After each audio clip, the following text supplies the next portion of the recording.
नमस्कार दोस्तों, मैं आपको पहले भी अपना परिचय दे चुका हूं। दोबारा बताने से पहले एक छोटी और बहुत ही महत्वपूर्ण बात मैं आपको बताना चाह रहा हूं।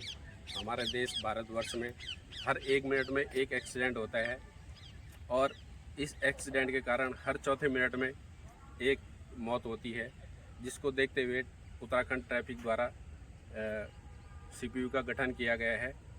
सीपीयू का गठन लगभग 2012-13 में हो गया था। मुझे लगभग 4 महीने अभी सीपीयू में हुए हैं। मैंने अक्सर देखा है रोड पे कि लोग ट्रैफिक रूल्सों को फॉलो नहीं करते हैं। तो आप लोगों को ऐसा नहीं करना है। आप लोगों को ट्रैफिक रूल्स फॉलो करना है, खुद भी सुरक्षित रहना है, दूसरों को भी सुरक्षित रखना है। तो कुछ चंद बातें हैं जो मैं आपको बताने जा रहा हूँ। जब भी आप घर से निकलें, 4 व्हीलर लेके जो निकलते हैं वो सीट बेल्ट का यूज करें। जो 2 व्हीलर लेके निकलते हैं वो हेलमेट का यूज करें। रोड पे ओवर स्पीड गाड़ी ना चलाएं। कोई भी व्यक्ति नशे में जो है गाड़ी ना चलाए और जो ट्रैफिक सिग्नल्स हैं उनको प्रॉपर फॉलो करें। तो आप सभी लोग सुरक्षित रहेंगे, बाकी अन्य लोग भी सुरक्षित रहेंगे। ओवर स्पीड में ना चलें। इस संबंध में मैं आपको बता दूं कि देहरादून में जो है ट्रैफिक काफ़ी डिजिटलाइजेशन हो गया है और जगह जगह कैमरे लगे हुए हैं। जैसे ही आप ओवर स्पीड से चलेंगे तो कैमरा कैप्चर करके आपका तुरंत चालान कर देगा और वो चालान आप तक पहुंचेगा। आप सोचेंगे मेरा चालान कैसे हो गया। तो इस बारे में भी मैं आपको काफ़ी समय से बताना चाह रहा था, मुझे मौका मिला नहीं। आज मौका मिला तो मैं आपसे रूबरू हो रहा हूँ और आपको बता रहा हूँ। ये गुजारिश है कि सभी लोग ट्रैफिक रूल्स को फॉलो कीजिए, सभी सुरक्षित पहुँचेंगे। और बात जो मैंने अक्सर देखी है, रोडों पर लोग चलते तो हैं, किसी को लेफ्ट टर्न करना है, किसी को राइट टर्न करना है। गाड़ियों में इंडिकेटर लगे हुए हैं भाई, वो किस लिए लगे हुए हैं आप उनका यूज़ कीजिए। इंडिकेटर नहीं देते हैं। जैसे ही आपने राइट टर्न किया, लेफ्ट टर्न किया, आपने इंडिकेटर दिया नहीं है, पीछे से स्पीड से गाड़ी आ रही है, उसने आपको ठोक दी। तो जो गाड़ी में जो इंस्ट्रूमेंट लगे हुए हैं इंडिकेटर्स हैं, उनका आप प्रॉपर यूज करिए। एक और बात कि रोड पे जो है जगह बहुत कम है। आपने वहाँ गाड़ी खड़ी कर, पीछे से आदमी आया, स्पीड से आया, जब आपकी गाड़ी सही जगह पार्क नहीं है तो ठुकेगी, स्वाभाविक सी बात है। तो इन सब चीज़ों का आप लोग ध्यान रखिए। आप भी सुरक्षित रहिए, दूसरे को भी सुरक्षित रखें। चलिए थोड़ा सा आपको रोड की तरफ ले चलता हूँ और जितना मेरे से हो सकता है मैं आपको जानकारी दूंगा। आप उस चीज़ को देखिए, फॉलो कीजिए। मैं पहुँचा हूँ रेड लाइट पे और जो लाइट्स हैं और जो चौक्स हैं उसको यहाँ पे कैसे नियम फॉलो करने हैं वो मैं आपको बताऊंगा। दोस्तों, जैसे यहाँ पे रेड लाइट होती है और आप सामने से आ रहे हैं, तो ये आप देखिए स्टॉप लाइन बनी हुई है। यहाँ आके आपको रुकना है, इससे आगे आपको नहीं जाना है। इससे आगे अगर आप जाएंगे तो जैसे रेड लाइट हुई है तो यहाँ से पार आदमी पैदल करता है, वो नहीं कर पाएगा। जो टर्न करेगा वो आपको हिट कर सकता है। तो जैसे रेड लाइट होती है आपको स्टॉप लाइन पे खड़ा होना है। जैसे अभी एक गाड़ी रुकी हुई है, दिखाई इधर गाड़ी और रेड लाइट की, तो ये बिल्कुल सही तरीका है। रेड लाइट जैसे होती है खड़ा होने का, रुकने का बिल्कुल सही तरीका है। जैसे भाई साहब खड़े हैं, बहुत अच्छा नियमों को फॉलो कर रहे हैं, आप लोग भी करिए। और आगे रेड लाइट के बारे में आपको जानकारी दूँ। जैसे लाइट होती है आप स्टॉप लाइन से पीछे खड़े होते हैं, तो इसका बहुत बड़ा फ़ायदा ये होता है कि आपको जो टाइमिंग है वो पूरी दिखती है कि कितनी देर आपने खड़ा होना है, कब आपने चलना है। उसके बाद रेड लाइट के बाद आती है येलो लाइट। जैसे ही येलो लाइट यहाँ पे होगी आपको मूव होने के लिए रेडी रहना है। लास्ट में ग्रीन लाइट आती है। जब जैसे ग्रीन लाइट होती है तो आपको चल देना है। यहाँ से लेफ्ट टर्न कीजिए, लेफ्ट आप जा सकते हैं, लेकिन राइट टर्न अगर आप करेंगे तो आपको ग्रीन लाइट का वेट करना पड़ेगा। लाइट के बारे में थोड़ा बहुत और जानकारी मैं आपको देता हूँ। कभी कभी आपने देखा होगा जो रेड लाइट है वो प्रॉपर रेड रहती है या ब्लिंक करती है। तो उसका मतलब ये है कि जब आप आएंगे तो आपको रेड लाइट ब्लिंक करते हुए दिख रही है, तो आपकी जो गाड़ी की स्पीड है वो बिल्कुल आपको 0 करनी है और आराम से धीरे से चारों तरफ देके फिर आपको आगे निकलना है। उसके बाद होती है येलो लाइट। कभी कभी येलो लाइट भी ब्लिंक मोड पे रहती है। तो उसका मतलब ये है कि आप जब आ रहे हैं और येलो लाइट ब्लिंक करती है तो आपको अपनी गाड़ी की स्पीड बहुत कम करनी है। बहुत कम करने के बाद आप चारों तरफ देख के धीरे से निकल सकते हैं। ग्रीन लाइट का मतलब आपको पता ही है। अब ये स्टॉप लाइन और जेब्रा लाइन क्यों बनी हुई है? ये स्टॉप लाइन जेब्रा लाइन इसलिए बनी हुई है कि जब रेड लाइट हो रखी है और आप यहाँ पे खड़े हैं तो जो इधर से पैदल आएगा वो आराम से निकल सकता है, और इधर से जो ट्रैफिक आएगा, मान लिया आप यहाँ खड़े हैं, यहाँ आके खड़े होते हैं तो इधर से जो ट्रैफिक आते हैं वो आपको हिट कर सकता है। इसीलिए कहते हैं कि ट्रैफिक रूल्स जो हैं उनको फॉलो करें तो आप सुरक्षित रहेंगे। मान लिया आप वहाँ आके जाके खड़े हैं और उधर से कोई किसी गाड़ी ने आपको हिट कर दिया तो आपका नुकसान हो गया, कुछ भी हो सकता है। थोड़ा सा और आगे चल के मैं आपको बताऊंगा कि रोड साइंस किस तरह से आपको इंडिकेट करती है। रोडें जब आप कभी किसी और शहर से किसी और शहर में जाते हैं तो किस तरह रोडें आपसे बात करती हैं। वो ऐसे आपसे बात करती हैं कि जो रोड साइंस होते हैं वो आपको बताते हैं कि आपको कहाँ चलना है, किधर चलना है, कैसे चलना है। 3 प्रकार के साइंस होते हैं जो आगे जाके मैं आपको अपने ऑफिस में ले चलूँगा और मेरे सीनियर्स आपको। तो दोस्तों अब मैं पहुँचा हूँ CPU कार्यालय ट्रैफिक ऑफिस में, और यहाँ पे मौजूद है हमारे SI Shri Sanjeev Tyagi ji, SI Shri MD Notiyal जी, SI श्री मदन सिंह नेगी जी और भाई सुभाष, संजय और अमरीश। तो CP में सबसे ज़्यादा समय जिन्होंने बिताया है वो हैं श्री संजीव त्यागी जी और मुकेश नोटियाल जी। यहाँ पे हमारे रोड साइंस दिए गए हैं। ये जो रोड साइंस यहाँ पे बने हुए हैं इनके बारे में हमें बताएंगे MD नोटियाल जी। नोटियाल जी, आप थोड़ा मार्गदर्शन कीजिए। नमस्कार दोस्तों, मेरा नाम मुकेश दत्त नोटियाल, मैं उप निरीक्षक के पद पर उत्तराखंड पुलिस में तैनात हूँ।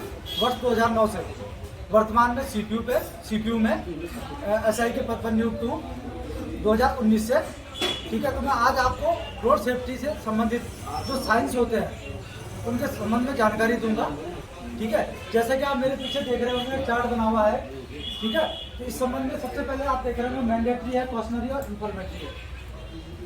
जो सिग्नल्स होते हैं, साइंस होते हैं, सिर्फ 3 प्रकार के होते हैं। तो इतने सारे आपको दिख रहे होंगे तो आप इसमें कन्फ्यूजन हो जाओगे कि यार ये साइंस कितने सारे हैं। ये सिर्फ 3 ही प्रकार के होते हैं। एक कॉशनरी मैंडेटरी होता है, एक मैंडेटरी, एक कॉशनरी, एक इंफॉर्मेटरी। मैंडेटरी जो है आपका, मैंडेटरी जो है ये अनिवार्य है। ये हमेशा आपको किसी रोड के किनारे जो बोर्ड लगे होंगे उसमें दिखाई देगा। जैसे कि ये आप देख रहे होंगे रेड कलर का है, ये हमेशा जो भी मैंडेटरी होंगे रेड कलर के अंदर बने हुए होंगे। इसका मतलब क्या है मैंडेटरी का, कि आपको पालन करना ही है, आपके पास कोई ऑप्शन नहीं है, ये पालन करना ही होगा। एक आता है कॉशनरी, जो सामने आपको बताता है, चेतावनी देता है कि आगे रोड में क्या काम चल रहा है। आप कैसे पहचानेंगे कि आगे क्या काम है, ये इससे पहचानेंगे आप जो कॉशनरी साइंस होती है। ये हमेशा ट्राइंगल के अंदर होते हैं, रेड कलर के ट्राइंगल के अंदर ये हमेशा साइंस मिलेंगे आपको।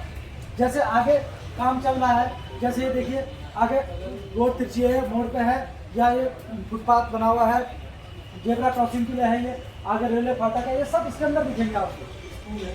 ये आप इससे पहचान सकते हो कि आगे ये कॉशनरी है, आगे ये काम चल रहा है, रोड किनारे काम चल रहा है, मैन एट वर्क लिखा हुआ रहता है। उससे आप पहचान सकते हो कि आगे रोड के आगे क्या काम है, डबल लेन का सिग्नल लेन हो रहा है या क्या हो रहा है, ये आपको कॉशनरी बताया जाता है। इसके बाद थर्ड जो आता है यह है इंफॉर्मेटरी। ये आपको सूचना देता है कि आगे क्या है। जैसे कि आप रोड पे चल रहे हैं तो एक बड़ा सा बोर्ड लगा होगा, आपने देखा होगा शहर के अंदर एंट्री करते हुए नीले रंग में बड़े बोर्ड लगे रहते हैं जिसमें लिखा रहता है कि हॉस्पिटल इतने किलोमीटर है, स्कूल इतने किलोमीटर है, ये सब लिखा रहता है। तो ये साइन जो है इंफॉर्मेटरी होते हैं, ये आधार के डब्बों में बने रहते हैं, जिनसे आप पहचान सकते हो कि आगे शहर में कितने किलोमीटर दूरी पे कौन सी चीज़ कहाँ पर मिलेगी आपको। ये बस 3 ही प्रकार के होते हैं साइन। आपको इसमें कंफ्यूज नहीं होना है कि इतने सारे साइन हैं कि मैं कैसे पहचानूंगा, मैं कैसे जानूंगा, ये कोई मतलब नहीं है। आपको सिर्फ ये पहचानना है कि गोले के अंदर जो साइन है इसका मुझे पालन करना ही करना है। जो ट्रायंगल के अंदर साइंस है ये आगे चेतावनी है कि रोड पे आगे क्या कर रहा हो। ये आपको सूचना दे रहा है कि आगे हॉस्पिटल कितना दूर है, ये कितना दूर है। ये सिर्फ 3 प्रकार के साइंस है, आपको कंफ्यूजन नहीं होना चाहिए। और किसी भी ड्राइवर को, चाहे वो बाइक का ड्राइवर हो, चाहे वो कार का हो, चाहे वो ट्रक हो, ये जानकारी रखनी चाहिए। क्योंकि किसी भी सिटी के अंदर आप जाओगे इसकी जानकारी आपके पास होनी आवश्यक है। नहीं तो आप फिर रास्ते में पूछते रहोगे या आप कहीं फंस जाओगे रोड पे, कहीं रोड बंद हो रखी है या आगे रेलवे फाटक है, आपको जानकारी नहीं होगी तो आपका जो समय है वो खराब हो जाएगा। इसलिए आपको जानकारी होनी चाहिए। अभी कुछ समय पहले 2018 या 19 टाइम में सही याद नहीं है, लेकिन 2 साइन नए जोड़े गए हैं। एक यह है कीपवे का और एक स्टॉप का, ये 2 नए साइन जोड़े गए।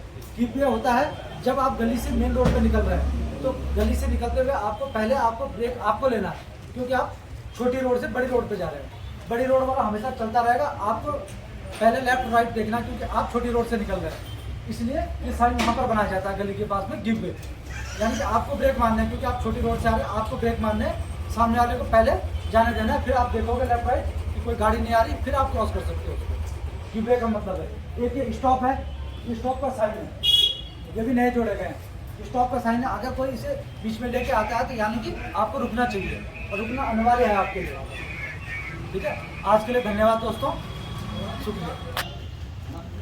और दोस्तों, आपने देखा कि नौटियाल जी ने आपको ये जो हमारे रोड साइंस है इनके बारे में बताया है, और मैं आपको पहले भी बता चुका हूँ कि जब आप घर से निकलते हैं तो रोडें आपसे बातें करती हैं। तो बातें किस प्रकार से करती हैं वो अभी नौटियाल जी ने आपको समझाया कि जब भी आप रोड पे चलते हैं, जो भी साइन आपको दिखता है तो वो आपको बताता है। इट मीन्स कि रोड आपसे बात कर रही है और आपको किस तरफ चलना है, कैसे चलना है, ये सब रोड साइंस आपको बताते हैं। इसमें से मेन जो 3 साइन है वो सर ने आपको बता दिए हैं, और मेन जो है इंफॉर्मेशनरी साइन है कि जो आदमी कहीं सिटी के बाहर से हमारी सिटी में आ रहा है या कहीं जा रहा है तो आपको पूरी इंफॉर्मेशन जो है रोड देती है।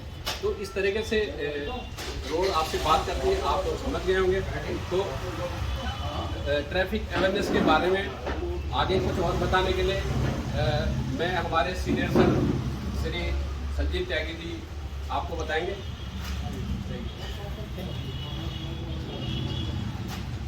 नमस्कार दोस्तों, मैं उप निरीक्षक संजीव त्यागी, वर्तमान में सीपीओ देहरादून में तैनात। अभी हमारे साथी मुकेश नौटियाल जी ने आपको चीज़ों के बारे में बताया कि जो जीवन में बहुत ही जरूरी है। आज की जो नई जनरेशन है वो जो गलतियां करते हैं उनको कैसे सुधारा जा सकता है, और किस तरह की जनरेशन आज गलती करती है, जो यंगस्टर हैं, जवानी में कदम रखे हैं, उनके बारे में थोड़ा बताऊंगा। ये हमारे उत्तराखंड का एक शहर है देहरादून, जो कि राजधानी के रूप में जाना जाता है। और देहरादून राजधानी में ऐसा ही नहीं कि हमारे उत्तराखंड के लोग यहाँ पर रहते हैं, हमारे पड़ोसी प्रदेश उत्तर प्रदेश से भी काफ़ी जनपद के लोग यहाँ पर कोई पढ़ाई कर रहा है, कोई नौकरी कर रहा है, कोई बिजनेस कर रहा है। काफ़ी लोग देहरादून, क्योंकि देहरादून सुंदर शहर है, यहाँ का भौगोलिक स्थिति बहुत अच्छी है, तो काफ़ी लोग यहाँ आकर के बढ़ जाते हैं। तो यहाँ की जो जनरेशन है, जैसे देहरादून में आदेश सनातक जो शासन द्वारा आदेश है कि जो बालिक है 18 साल से ऊपर वाला वो ही अपने 2 व्हीलर अपने 4 व्हीलर को वहन करे, वो ही 2 व्हीलर 4 व्हीलर चलाए। उससे कम उम्र का जो बच्चा होगा वो नाबालिग माना जाएगा, उसको 2 व्हीलर 4 व्हीलर चलाने का अधिकार नहीं है। जो बच्चे कम उम्र में 2 व्हीलर लेके निकल जाते हैं, उनके माता पिता भी उनको जो है 2 व्हीलर दे देते हैं। वो ये नहीं सोचते कि हमारा छोटा बच्चा है, अगर इसके पास लाइसेंस तो है नहीं, इसको ट्रेनिंग किस प्रकार की है नहीं, किसी कारणवश की दुर्घटना हो जाती है तो उसके परिणाम बहुत ही खराब होते हैं माता पिता के लिए। कुछ माता पिताओं को ये भी मालूम नहीं है कि वो अपने नाबालिग बच्चों को 2 व्हीलर देते हैं चलाने के लिए। पुलिस द्वारा अगर उनका चालान किया जाता है नाबालिग में, तो उसका जो फाइन है वो 25,000 रुपये तक जाता है, और उनके जो अभिभावक हैं उनको 3 महीने तक की सजा भी कोई प्रावधान नहीं है। ये तो हेलमेट की बात होगी। अधिकांश देखा जाता है कि बच्चे ट्रिपलिंग करके भाग जाते हैं, ट्रिपलिंग करते रहते हैं। ये भी बहुत खतरनाक तरीका है। जो बच्चा 2 व्हीलर चला रहा है, उसके बीच में कोई बैठा है, उसके पीछे कोई बैठा है, वो दोनों बातें कर रहे हैं। जो गाड़ी चला रहा है उसको तो ये मालूम नहीं कि पीछे वाला क्या हरकत कर रहा है, और 2 व्हीलर डिसबैलेंस होकर के गिर जाता है, जिससे बहुत ज़्यादा चोट बच्चों को आ जाती है, हेड इंजरी हो जाती है। हाथ पैर टूट जाए तो कोई भी कैसे ठीक हो जाता है, लेकिन अगर सर टूट जाए तो इसका कोई इलाज नहीं है, मरणावस्था भी जा सकता है। तो ये है।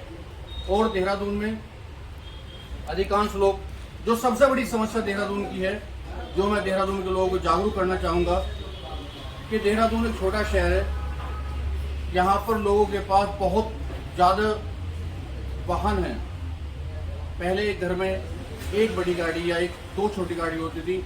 अब जिस परिवार में जितने सदस्य हैं उन सब के पास 2 व्हीलर या 4 व्हीलर है। देहरादून छोटी शहर है, छोटी सड़कें हैं, तो हमको खुद ही सोचना होगा कि हम अपने वाहन को कहाँ पर पार्क करें। देहरादून में जो जाम की समस्या है, कोई भी पब्लिक का आदमी कह देता है कि साहब देहरादून में जाम लग गया, देहरादून में ऐसा हो गया, लेकिन खुद से वो ये सोचे कि हम अपनी गाड़ी को कहाँ पर पार्क कर रहे हैं। अगर जिस दिन ये जिज्ञासा हमारे मन में आ जाएगी तो सबसे बड़ा सहयोग पुलिस का जनता के द्वारा होगा। ये जरूरी नहीं है कि पुलिस ही इस काम में लगी रहेगी। अगर सामने को रोड पे गाड़ी लगा करके बंदा चला गया है तो पुलिस उसको उठा के कहाँ रखे, क्रेन से उठाएगी। और क्रेन से उठा लिया जाता है तो पब्लिक कहती है हाय रे देखो हमारी गाड़ी उठा के ले गए। ये पब्लिक को सोचना होगा कि हम अपने वाहन को ऐसे स्थान पर पार्क करें जिससे जनता को परेशानी ना हो, आने जाने वालों को परेशानी ना हो। ऐसा भी हो सकता है कि हमारे वाहन जो नो पार्किंग खड़ा है जिसकी वजह से जाम लग गया है और पीछे कोई एम्बुलेंस आ रही है, कोई अपनी जान पे खेल रहा है, उसको भी परेशानी हो सकती है और हॉस्पिटल जाने से पहले ही मृत्यु तक चला जाए।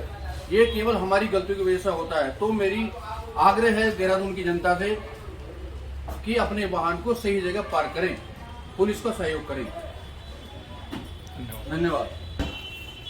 सर, आप लोगों ने जो जनता के लिए इतना अच्छा संदेश दिया है, मैं जनता की तरफ से और अपनी तरफ से और समस्त ट्रैफिक स्टाफ की तरफ से सभी लोगों को ये संदेश देना चाहता हूँ कि जितने भी ट्रैफिक रूल्स और अवेयरनेस के बारे में सर ने आप लोगों को बताया है, आप कृपया करके उनको फॉलो करिए, सुरक्षित रहिए। Thank you.